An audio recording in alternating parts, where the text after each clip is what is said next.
Listo, muchas gracias.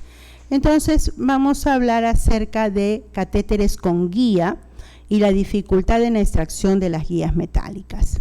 Bien, miren ustedes esta diapositiva, ¿no? Y acá hay una persona que está intentando hacer un truco de magia y si ustedes pueden ver, por más que quiere, se puede notar precisamente de que él sale por un lado, ¿no? Y ustedes dirán, ¿y esto qué tiene que ver con la inserción de mi catéter epicutáneo y con las guías metálicas? ¿De qué se trata todo esto? Bien, lo cierto es que cuando nosotros hemos visto, por ejemplo, este truco de magia, y que se los voy a presentar un poco más adelante, ustedes han visto la película Matrix, ¿no? Y han visto esa cuchara que se dobla, ¿no? Entonces, si movía la cabeza y la cuchara se doblaba, ¿no? Todo truco de magia en realidad tiene su razón. Hay un enfoque, finalmente, una razón por la cual pasa eso. O sea, es decir, no por tronar los dedos ya el catéter va a estar, o no por tronar los dedos la cuchara se va a doblar, o no por tronar los dedos la guía metálica va a ingresar de manera oportuna, bien, etcétera, etcétera.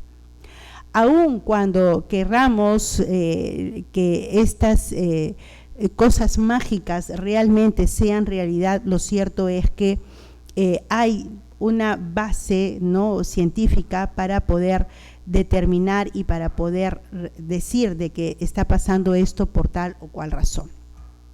Entonces, miren ustedes, ¿no? Esto es lo que yo les mencionaba, ¿no? Todos hemos visto, ¿no?, esta famosa película de Matrix y pensamos de que es un ensueño, ¿no? Y que realmente con mi poder mágico, con mi poder de la mente voy a poder mover objetos y voy a poder mover, ¿no? Cuando en realidad la capacidad para doblar este metal tiene otra razón.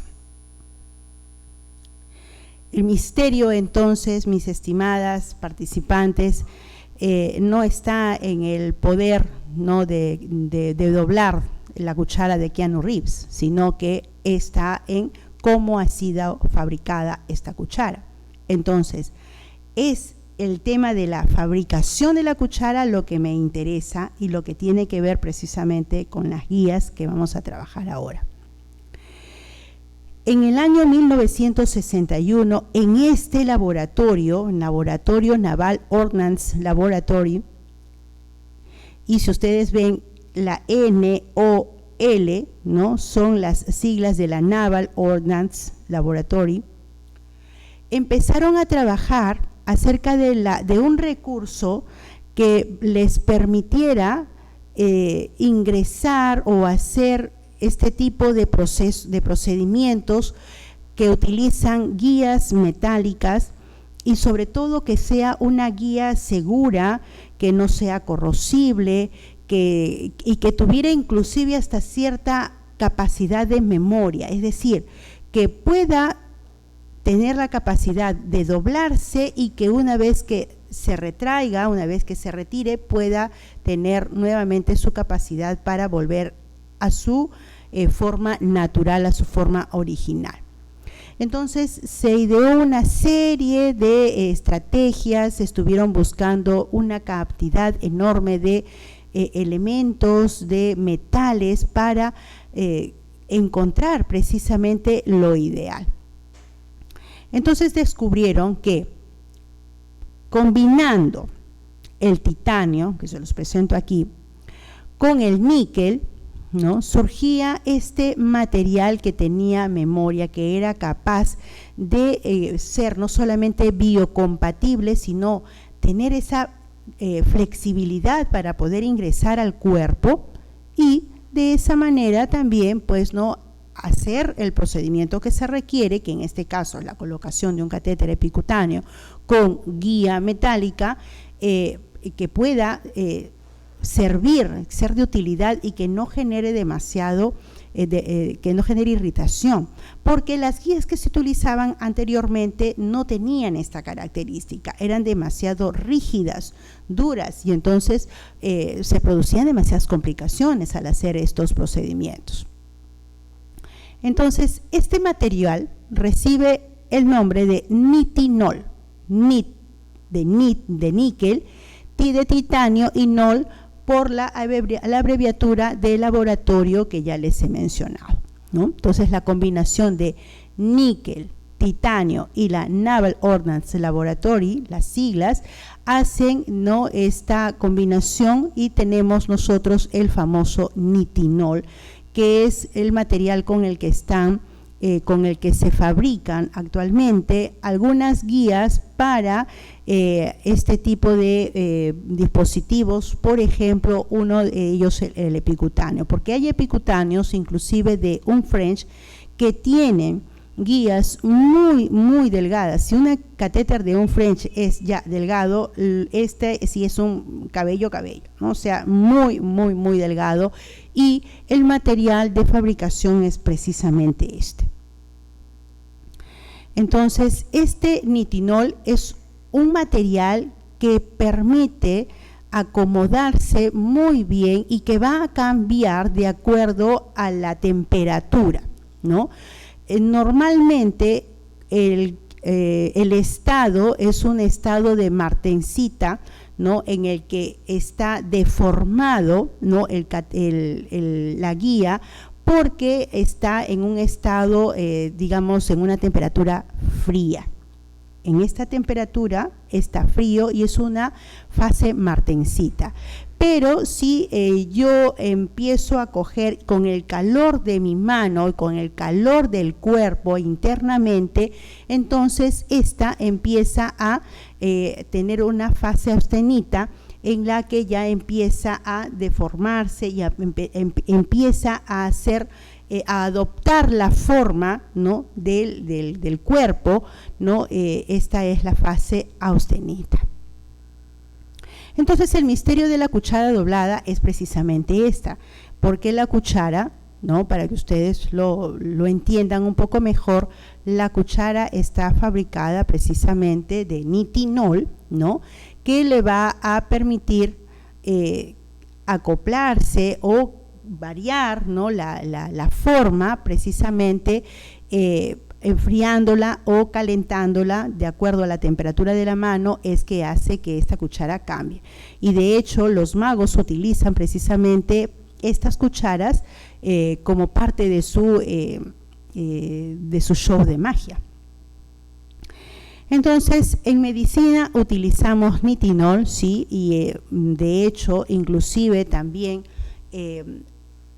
médicos importantes, ¿no?, han utilizado ya y han visto realmente el beneficio de utilizar estas guías de nitinol de una manera segura, porque teniendo esta fase austenita y martensita, este nitinol tiene, digamos, por decirlo, no es que tenga memoria en sí misma, sino que tiene la posibilidad de dilatar o de cambiar de forma dependiendo de la temperatura a la que sea sometida.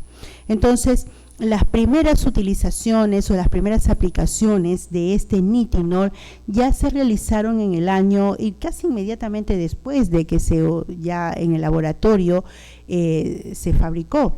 Entonces, en la década del 70, ya en el año 73, hubieron algunos médicos que para algunas procesos o algunos procedimientos importantes ya estaban utilizando este nitinol en sus guías.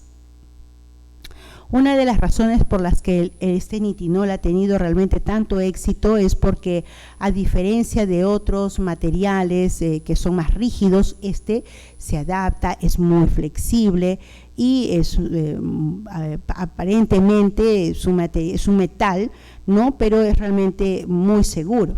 Entonces es muy confiable trabajar con este tipo de materiales, porque se puede elastificar, se deforma, pero retorna a su forma original. Aparte de que se puede, por supuesto, también pues esterilizar, ¿no? Entonces, en la parte de la bioseguridad y el manejo que se le dé a estas guías de nitinol realmente es muy, muy seguro. Debido a su resistencia al doblado y a la torsión es que se utiliza y se está fabricando mucho este tipo, ¿no? De hecho, al buscar, por ejemplo, material, información para poderles brindar a ustedes, muchas fábricas que trabajan con estas guías utilizan casi al 100% el material del nitinol. Se utiliza en stents, ¿no? Como guías o como agujas de biopsia. La elasticidad es la que hace que precisamente sea fácil utilizar este material, ¿no? Lo convierte precisamente en una de las guías de catéteres más recomendados, ¿no? Porque tiene precisamente, esta es la forma que adquiere en el trayecto, ¿no? En el momento que se va a elastificar o se va a deformar. ¿Cuál es la opinión de los expertos respecto al uso de estas guías de nitinol?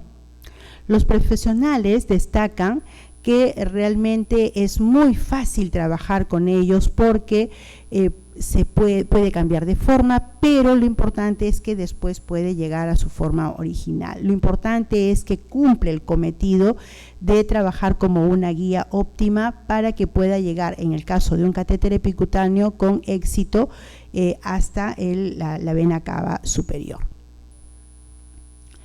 Bien, estas guías son especialmente valoradas en pacientes pequeños. Si yo voy a utilizar un catéter de un French, por ejemplo, y que no hay mucha seguridad en el manejo, si estoy utilizando, por ejemplo, una guía de nitinol en un catéter epicutáneo de silicona que es tan flexible, sumamente flexible, esta guía le va a dar mayor seguridad en el momento de su inserción.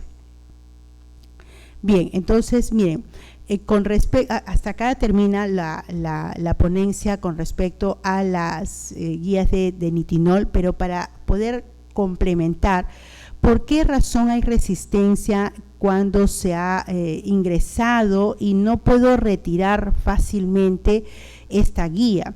Aun cuando podamos decir de que es muy sencillo colocarlo. Es porque hay en ocasiones espasmos internos, y estos espasmos hacen que en el momento del retiro no sea fácil, ¿no? Poder retirarlo. Hacer un retiro sencillo va a depender mucho de la habilidad de la enfermera o no del manejo mismo que nosotros tengamos. No solamente es difícil sacar o retirar una guía con una vena en espasmo, ¿no? Sino que hemos tenido casos de guías utilizadas, por ejemplo, en angiografías, donde se utilizan más bien, porque los espasmos son mucho más frecuentes en arterias más que en venas. De repente en las venas no va a ser tan dificultoso el retiro, no voy a tener mayor dificultad. Pero sí es importante que ustedes sepan que podríamos tenerlo si utilizamos una guía, por ejemplo, en una arteria. No canalizamos arterias para la colocación de catéteres epicutáneos, pero siempre es importante de que ustedes conozcan que hay esta posibilidad. Ahora, para el retiro de mi catéter epicutáneo, ciertamente las válvulas me pueden jugar también en contra para poder hacer un retiro óptimo. Y lo otro es, pues, no, la obstrucción de estos catéteres producto de los trombos que se generan de manera interna y que se van pegando a la luz externa, ¿no? o al trayecto externo, y hace que se imposibilite el retiro definitivo del catéter. Bien, con esto prácticamente he terminado toda la parte teórica que tenía como ponente de este programa en todos estos 6 módulos. Vamos a dar unos minutos a la llegada, no sé si ya llegó la licenciada, va a llegar en unos 5 minutos en los que ustedes te dan un respiro y pueden hacer un break.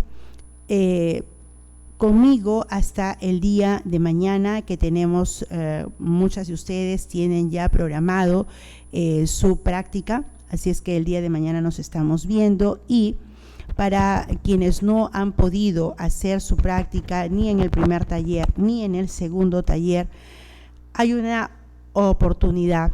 Muchas de ustedes me escribieron, no solamente mis alumnas, sino alumnas de otros docentes, para preguntarme con respecto a esta práctica que no se pudo realizar de manera presencial ni el día 4, ni lo van a poder hacer el día de mañana, porque tienen dificultades familiares, porque se les imposibilita viajar o porque por cuestión de horarios no han podido hacerlo.